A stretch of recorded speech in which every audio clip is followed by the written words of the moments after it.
Jemaat Tuhan yang terkasih di dalam Yesus Kristus, selamat pagi dan salam.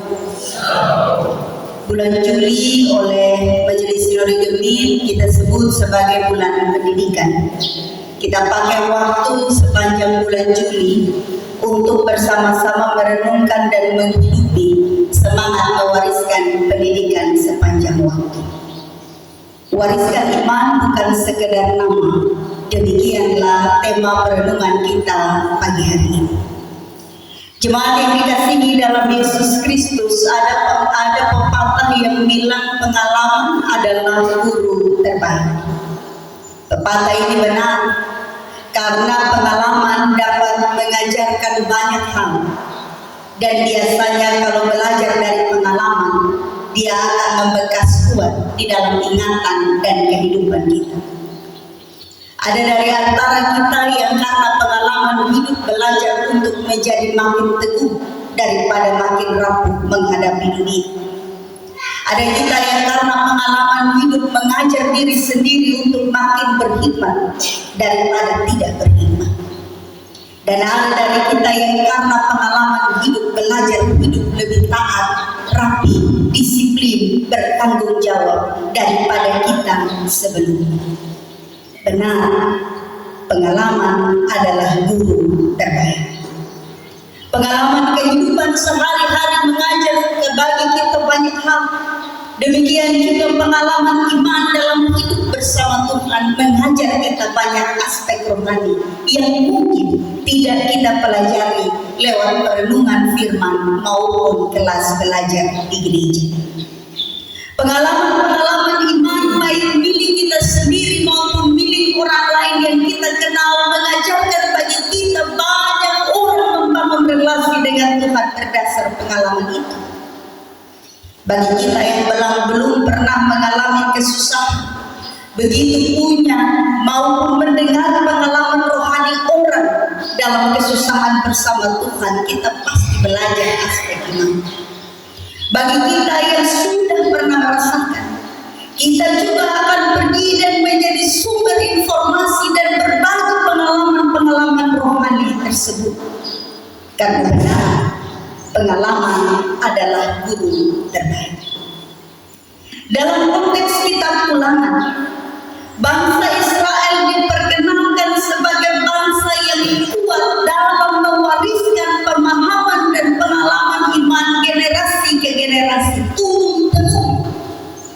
Bahkan pengalaman iman dan hidup bersama Tuhan bukan hanya diwariskan sebagai sebuah kebiasaan, tapi mewariskan pengalaman iman bersama Tuhan dijadikan sebuah ketetapan karena diperintahkan oleh Tuhan sendiri. Ulangan pasal 6 tentu bukan pertama kali kita baca hari ini. Kitab ini khusus bagian ini adalah perintah Tuhan Allah yang disampaikan kepada Israel lewat Nabi Musa pada masa kepemimpinannya.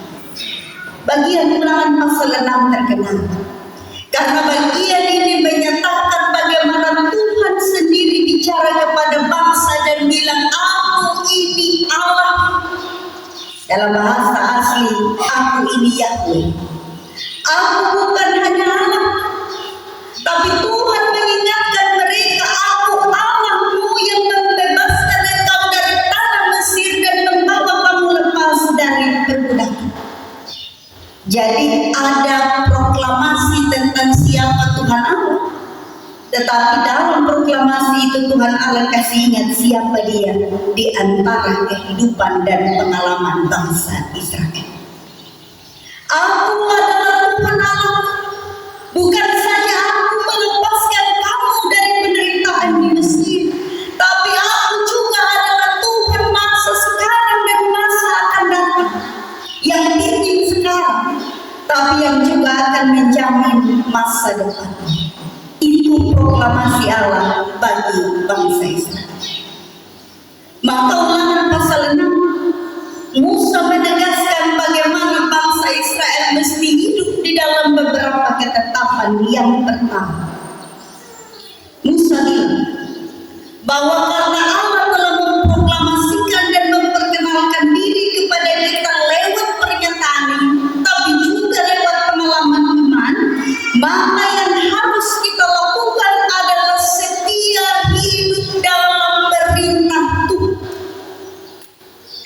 Kalau Bapak baca urutan kitab Taurat Ulangan ini kan belakang, Keluaran duluan. Berarti hukum Taurat itu bangsa Israel sudah. Maka Musa bilang kita harus setia pada perintah Tuhan, merujuk kepada 10 hukum Taurat agar kita mendapat kebaikan, tapi agar keturunan kita terpelihara. Kita lihat bahwa ini ada aspek keberlanjutan. Orang taat bukan hanya buat hidup hari ini, tapi kita yang taat hari ini membawa keberlanjutan bagi generasi hidup selanjutnya. Musa bilang kalau hidup dalam setia kepada Tuhan, kita lanjut umur, kita panjang umur, kita ingat hukum Taurat kelima. Tapi panjang umur ini bukan hanya soal kuantitas, artinya kita hidup sampai umur tua. Tapi lanjut umur yang dimaksud di sini adalah juga soal kualitas kehidupan. Bahwa mereka yang secara kuantitas bertambah usia dalam Tuhan karena setia tadi, dia juga akan menambah kualitas kehidupan karena dia hidup di dalam keberlanjutan pemeliharaan Tuhan. Maka ada penekanan besar kepada orang-orang yang sudah menikmati kesetiaan hidup bersama Tuhan puluhan tahun. Di bawah kita ada beban besar untuk meneruskan pengalaman iman ini, karena kita bukan hanya tambah usia secara angka, tapi juga harus secara mutu. Itu ketetapan bangsa Israel. Perintah Tuhan penting bagi mereka. Perintah Tuhan penting, dan karena itu bagian kedua, perintah itu mengikat. Perintah Tuhan mengikat bukan hanya karena pengalaman masa lalu, tapi perintah Tuhan mengikat masa sekarang dan akan terus menjadi pengikat pada masa akan datang. Maka pada Ulangan pasal 6, Musa kasih ingat Tuhan ini melepaskan kita dari Mesir, menjaga kita sekarang dalam masa pengembaraan padang gurun, dan dia juga nanti akan bawa kita ke negeri berlimpah susu dan madu. Jadi ini bukan Tuhan yang hanya kasihnya terasa hari ini, atau kasihnya menjadi cerita sejarah masa lalu, tapi ini Tuhan yang dulu, sekarang, bahkan sampai selama-lamanya akan menjadi pemimpin bangsa Israel. Maka ketaatan kepada Tuhan mengikat hidup orang-orang percaya. Maka Musa pakai konsep kalimat, dengarlah hai orang Israel, Tuhan Allah kita itu Esa. Itu penegasan terhadap kehadiran Tuhan. Esa itu berarti dia hadir di semua masa tanpa pernah dibatasi oleh waktu. Zaman dulu ketika mereka ada dalam masa itu, mereka berjumpa dengan banyak orang hidup dengan Allah-Allah lain. Kalau kita baca perjanjian lama, Tuhan Allah itu A-nya selalu besar. Tapi kalau A huruf kecil itu menunjuk pada Allah lain, atau mereka bilang ilah. Allah lain itu satu Allah, satu siklus hidup. Jadi kalau perempuan mau meminta kesuburan, dia berdoa di Allah A. Kalau laki-laki mau minta kesuksesan bagi dia punya pertanian, dia minta di Allah B. Kalau ada yang meminta hujan, dia minta di Allah C. Jadi Allah itu spesifik sesuai dengan kebutuhan. Musa bilang Allah kita itu Esa. Dia Esa berarti hanya satu bagi semua yang kita minta, dan hanya satu untuk masa hidup yang kita jalani dulu, sekarang, sampai selama-lamanya. Maka ketaatan kepada Tuhan juga mengikat, karena kita menerima kasih sepanjang waktu dari Allah yang besar itu. Yang ketiga, maka kalau bangsa itu sudah memahami konsep itu, Musa bilang yang harus dilakukan selain menetapkan diri dan mengikat diri pada ketentuan dan hidup bersama Tuhan adalah kasih. Ini sumber dari hukum pertama dan terutama. Kasih kepada Tuhan yang dilakukan harus dilakukan dengan segenap hati, segenap jiwa, segenap akal budi.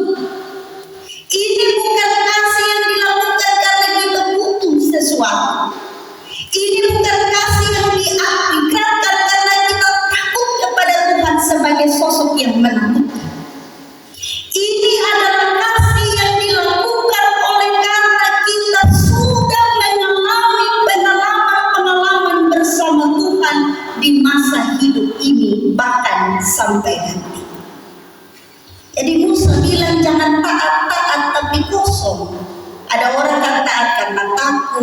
ada orang taat karena dia ngeri, ada orang taat karena dalam tanda petik wajib. Musa bilang ini taat mesti atas dasar kasih, tidak bisa tidak.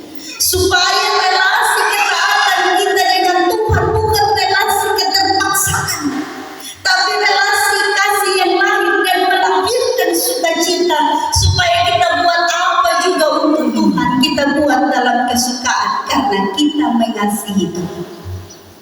Kalau ada orang buat sesuatu untuk Tuhan dalam nama Tuhan karena terpaksa, dari dia pun muka sesuatu kelihatan, apalagi dia pun perbuatan. Tapi kalau kita melakukan sesuatu dalam nama Tuhan dengan kasih, kita akan melahirkan damai sejahtera. Karena kasih menjadi dasar. Musa bilang mesti kasih, karena Tuhan mengawali dengan kasih. Orang yang hidup dalam Tuhan hidup dalam kasih. Itu jalan hidup dan identitas hidup bangsa Israel. Yang keempat dan yang terakhir, kalau itu semua dimengerti, Musa bilang sekarang tugas kita ada di sini. Wariskan apa yang kita tahu, apa yang kita hidupi, turun temurun.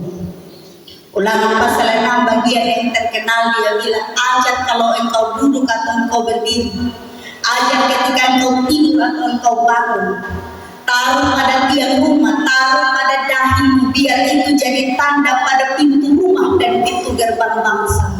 Artinya itu identitas kita. Orang-orang percaya diberi tugas meneruskannya supaya hidup bersama Tuhan, tidak mati di ini generasi. Lalu di generasi sekarang kita bilang orang tua dulu itu dong begini-begini, kita sekarang begini-begini. Bangsa Israel menegaskan ada masa, ada keberlanjutan yang harus terus dipelihara. Masa dulu dengan nenek moyang mereka hidup dalam kasih Tuhan, sekarang begitu, masa nanti mesti begitu. Bagaimana dia dijaga, diteruskan turun-temurun menjadi warisan iman. Itu artinya kemana kita pergi, warisan iman itu diwartakan. Kemana kita berkarya, warisan iman itu diaktifkan. Dimanapun kita berada, warisan iman itu diperlihatkan. Kenapa? Karena kita punya tugas mewariskan hidup bersama Tuhan turun temurun. Kalau kita kutip Ulangan pasal 6, bicara tentang pengalaman iman bukan hanya bicara pada bait Allah. Musa tegaskan, ketika engkau duduk, berdiri, bangun, tidur, itu artinya perkara yang dilakukan di rumah juga. Maka memulai warisan iman, memulai perkara iman, mesti dimulai dari lingkup terkecil, yaitu keluarga. Dari situ semua orang pergi keluar dan menunjukkan siapa dia lewat Tuhan yang dia imani itu. Jemaat yang terkasih, maka di minggu pertama bulan pendidikan ini kita diajak untuk merenungkan firman Tuhan bahwa kita punya tugas mewariskan iman. Benar Amsal bilang nama baik lebih berharga daripada emas dan permata. Tapi nama baik tidak datang sendiri. Nama baik datang beriringan dengan warisan hidup. Dan warisan hidup itu adalah pengalaman hidup bersama Tuhan. Apa yang kita lakukan hari ini adalah apa yang kita teruskan dari generasi sebelumnya. Kita berdiri hari ini karena kita dididik dari zaman kita dulu. Dan apa yang akan terjadi dengan generasi setelah kita adalah apa yang kita lakukan hari ini. Maka kita pikir-pikir baik-baik. Kalau kita mau bikin salah ini hari, ingat, ini salah akan jadi warisan bagi kita anak cucu. Kalau kita pemalas ini hari, lalu kita makan minum dari apa yang bukan milik kita, itu kebiasaan menjadi warisan bagi anak cucu kita. Kalau ini hari kita hidup suka-suka, ini hari kita kerja malas-malasan, ini hari kita berrelasi dengan tidak harmoni, itu warisan yang akan kita kasih buat anak cucu kita. Nama baik betul, tapi warisan iman datang mengiringinya. Karena itu mari kita jaga hidup baik-baik. Karena itu mari kita pelihara hidup dalam Tuhan baik-baik. Karena kita yang hidup dan menjalani sekarang adalah kita yang mewarisinya bagi generasi masa depan. Akan jadi apa kita bu anak cucu hari ini tergantung dari apa yang kita buat hari ini. Karena itu sebelum omong, sebelum melakukan, sebelum kita berpikir, pastikan kita sudah menimbang baik-baik supaya yang kita buat, kita pikir, kita omong adalah warisan iman bagi kehidupan selanjutnya. Selamat memikul tanggung jawab menjaga warisan iman bagi generasi selanjutnya. Tuhan memimpin juga menolong kita. Amin.